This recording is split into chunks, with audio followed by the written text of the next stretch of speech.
Today on Open Minds UFO Report, a group of scientists plan to crowdfund UFO data collection stations. An Oklahoma witness videotapes an odd-shaped UFO, and Siberian residents report bright saucer and orb-shaped UFOs. Your Open Minds UFO Report starts now.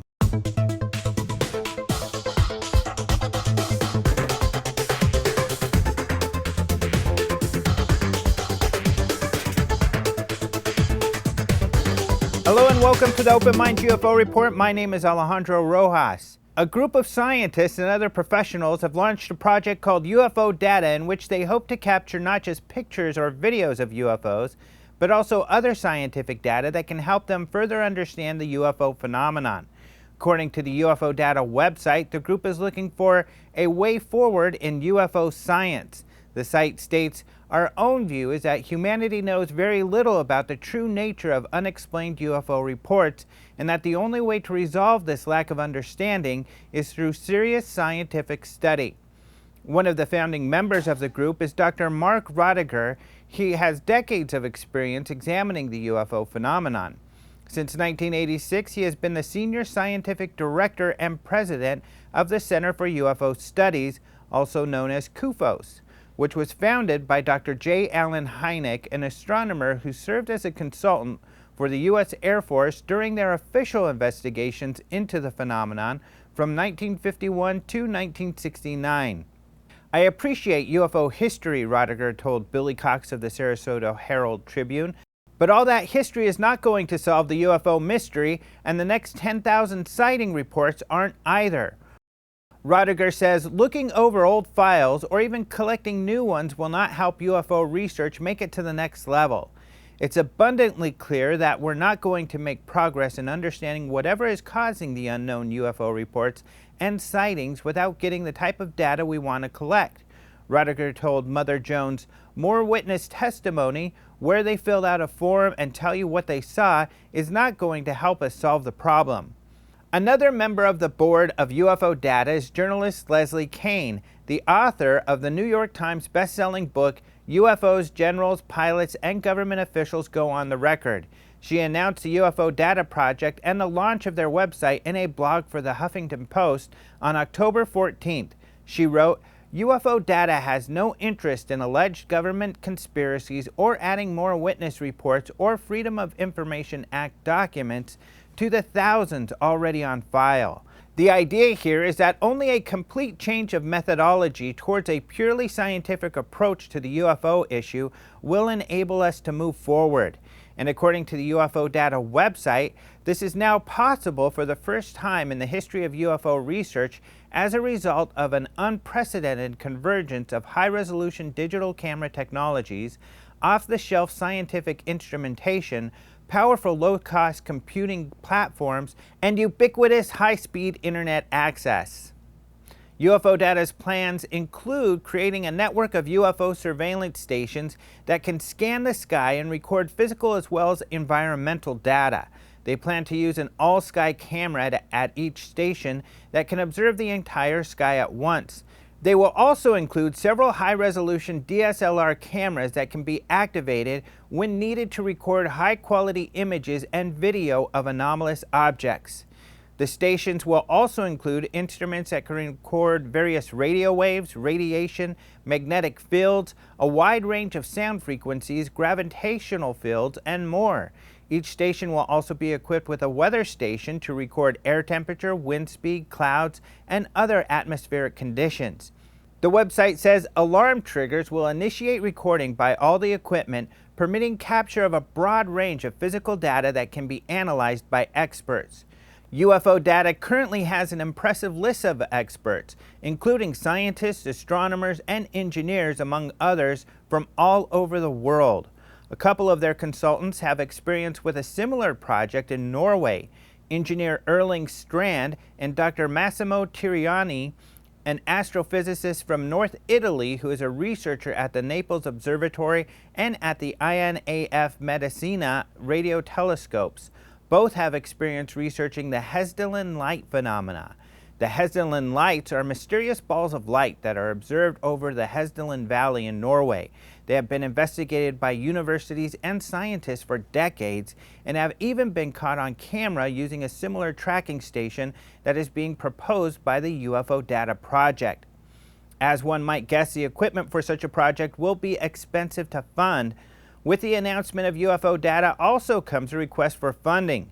The group plans to use crowdfunding down the line. However, they wish to build a prototype station before going public. The website says, to finance potentially large projects like this, scientists usually look to official grants.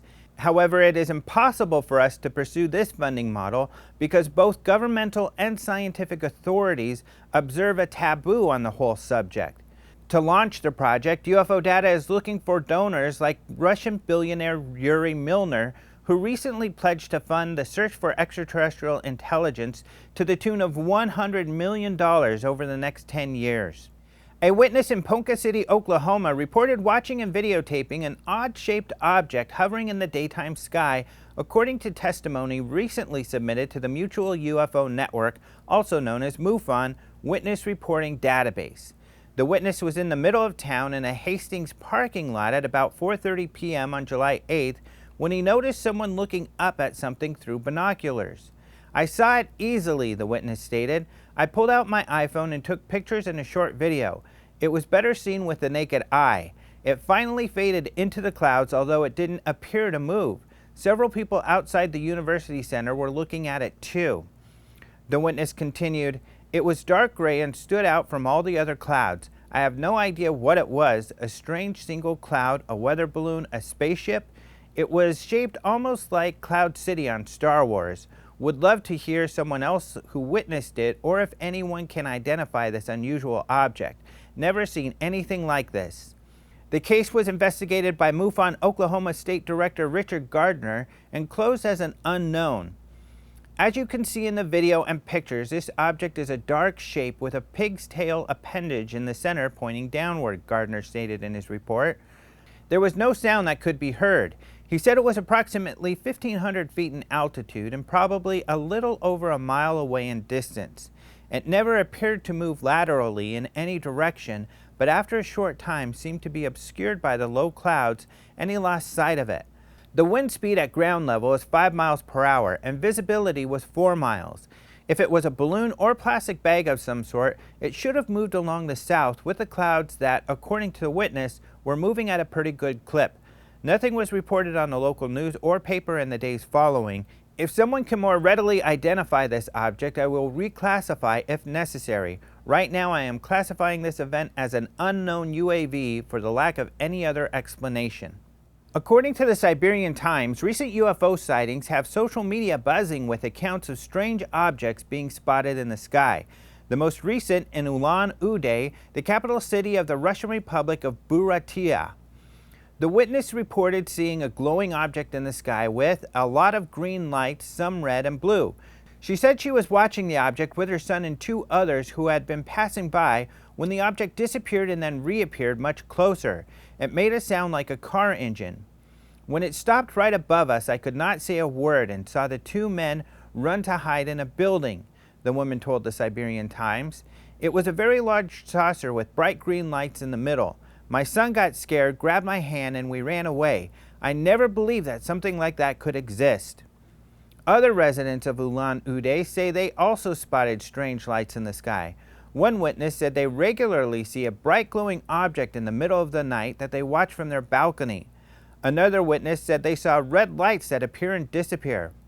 In the nearby village of Korinsk, a witness says he saw a bright, fast-moving ball of light moving through the sky last week. He reported, I saw this with my own eyes. At about 7 p.m. I went outside for a smoke and noticed a glowing ball in the sky, very bright. It wasn't moving too fast. At first I thought it was another satellite, but when my eyes gradually got used to the dark, I estimated the distance between the ground and the ball. It was about 200 to 300 meters.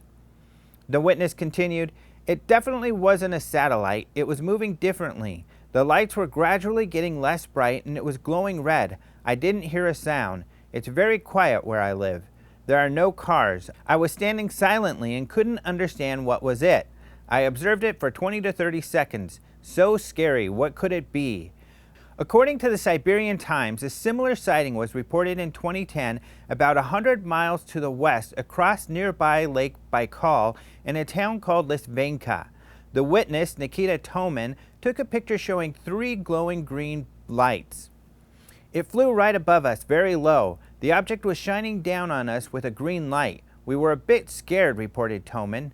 Mysterious rings were seen in Ulan-Ude earlier this month, a repeat of a phenomenon that was reported last December. Nearby Lake Baikal has been the site of other mysterious occurrences this year and is known for UFO sightings. It is the largest and deepest freshwater lake in the world, reaching depths of over 5,000 feet. According to the Siberian Times, earlier this year, dozens of people saw a disc-like object which was as bright as 3 suns. It suddenly disappeared.